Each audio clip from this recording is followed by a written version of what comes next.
Listen up. This right here, this is a mattock. Doesn't look like much, just a chunk of metal on a stick, but it's one of the most versatile tools you'll ever lay hands on. If you're serious about survival, gardening, or just not dying when the power's out, you need to know how to use one. First, let's talk about what you're holding. A mattock's got two sides. One's a pick, the other's an adze. The pick's for breaking up hard ground, rocks, or compacted dirt. The adze is for chopping roots, clearing brush, or even shaping logs if you're in a pinch. There are two main types, the pick mattock, which is what I've got here, and the cutter mattock, which has a wider blade for hacking through thick roots and undergrowth. The handle's gotta be tough, hickory or fiberglass, none of that flimsy, cheap wood that snaps the first time you swing it. A good mattock's balanced, so the weight of the head does the work for you. A bad one, you'll feel it in your shoulders by the end of the day. Now, why use a mattock instead of a shovel or an axe? Because a shovel's useless in rocky soil, and an axe won't dig you a trench. I've used this thing to break ground so hard, it would have laughed at a shovel. I've chopped through roots thicker than my wrist, cleared brush for a campsite in half the time it would have taken with an axe, and even dug a drainage trench during a storm when every second counted. It's a shovel, an axe, and a hoe all in one, and it doesn't need gas or batteries. Here's how you use it. Grip it with both hands, one near the base of the handle, the other halfway up. This isn't a one-handed tool. You're not swinging a hammer. Use controlled strikes. For the pick side, lift it up and let the weight of the head do the work for you. Drive it into the ground, then pry up. Don't just hack at it like you're trying to split a log. That's how you wear yourself out or lose control. For the adze side, swing it like you're chopping wood, but keep it steady. Let the blade bite into the root or brush, then pull back. It's all about rhythm, not brute force. I remember one time I was setting up a shelter in the middle of a downpour. The ground was so hard and rocky, I thought I'd have to sleep in the mud. But I pulled out this mattock, dug a trench for drainage, and had a dry spot to sleep in less than an hour. Another time, I needed to clear a site for a fire pit. Roots everywhere. A shovel would have bounced right off. The mattock cut through 'em like butter. Some of you might be thinking, why not just use a machine? Because machines break. They run out of gas, they need parts, and they're useless when you're miles from the nearest road. A mattock just needs you and a little elbow grease. And when you're done, take care of it. Sharpen the blades. Though metal is useless metal. Check the handle for splinters or cracks. Make sure the head's on tight. A loose head's a danger to you and everyone around you. Store it somewhere dry. A tool like this lasts you a lifetime if you treat it right. And that's the point. Out here, you don't have the luxury of specialized tools for every little job. You need something that can do it all and do it well. A mattock's that tool. Master it, and you're ready for just about anything the land throws at you. So who's ready to give it a try? And remember, if you're not sweating, you're not working hard enough.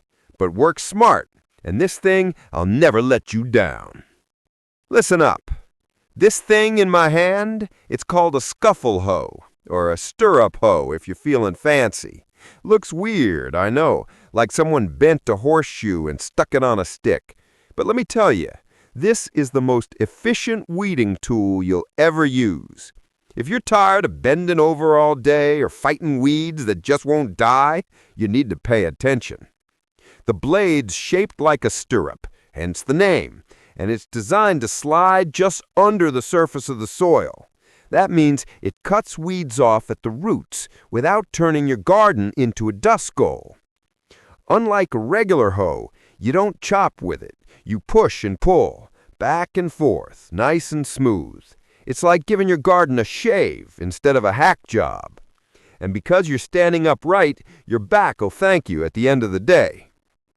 Now, why use a scuffle hoe instead of a standard hoe or a shovel? Because weeds are the enemy. They steal water, nutrients, and sunlight from your plants. And if you're out here spraying chemicals or tilling up the soil every week, you're doing more harm than good. I've seen gardens where people spent hours on their knees pulling weeds, only to have them pop right back up. A scuffle hoe, one pass down the row, and those weeds are history. I remember one summer, my garden was so overrun I thought I'd lost it. Took this hoe out, worked it through the rows, and had the place clean in an afternoon.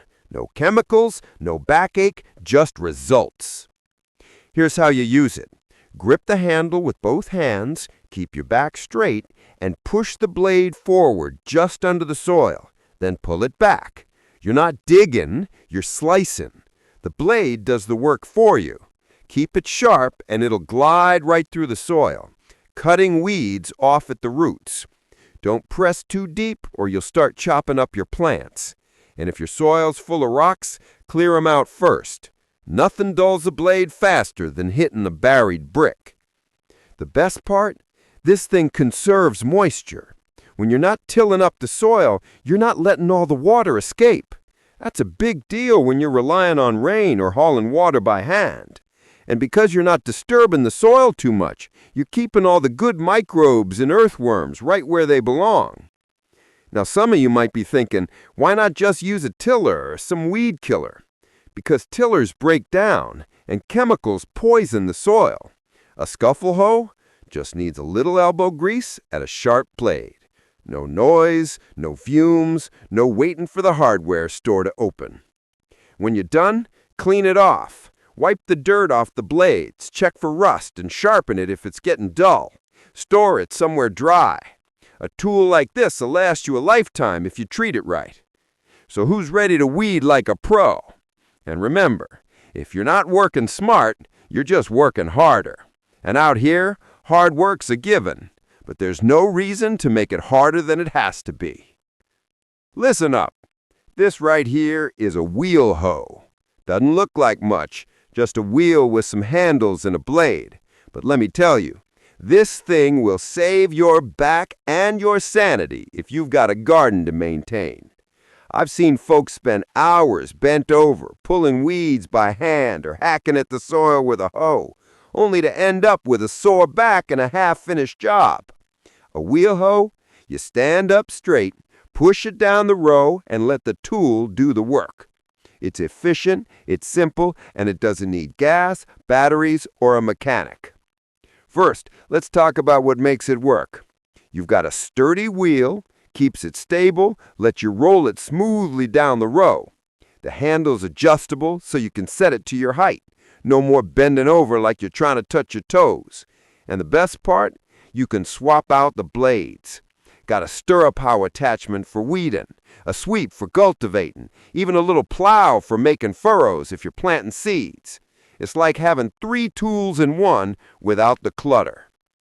Now, why is this better than a tiller or some fancy gadget?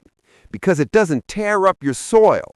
A tiller churns everything into dust, kills the microbes, and dries out the earth. A wheel hoe? It slices just under the surface, cuts the weeds off at the roots, and leaves your soil structure intact. I remember one spring, my garden was so overrun with weeds, I thought I'd be out there all week. Took this thing out, ran it down the rows, and had the place clean in an afternoon. No chemicals, no noise, just results. Here's how you use it. Adjust the handle so it's comfortable. You shouldn't be hunched over like a question mark. Push it forward, let the blade skim just under the soil. You're not digging a trench, you're cutting weeds off at the roots. Smooth, steady strokes. Don't muscle it. If you're pushing too hard, you're doing it wrong. And if the blade's dull, you're making it harder on yourself. Keep it sharp and it'll glide right through the soil. I've used this thing to cultivate between rows, break up crusty soil after a rain, even make furrows for planting. One season, I had a big plot to maintain and time was tight. This wheel hoe kept me on schedule without wearing me out. Modern gardeners love their power tools, but I've seen them break down in the middle of a job, leaving folks stranded. A wheel hoe? Just needs you and a little elbow grease. When you're done, take care of it. Wipe the dirt off the blades, sharpen them if they're getting dull, and check the wheel for debris. Store it somewhere dry. A tool like this will last you decades if you treat it right. So who's ready to weed like a pro? And remember, if you're making gardening harder than it needs to be, you're doing it wrong. Work smart, not hard. That's the difference between struggling and thriving.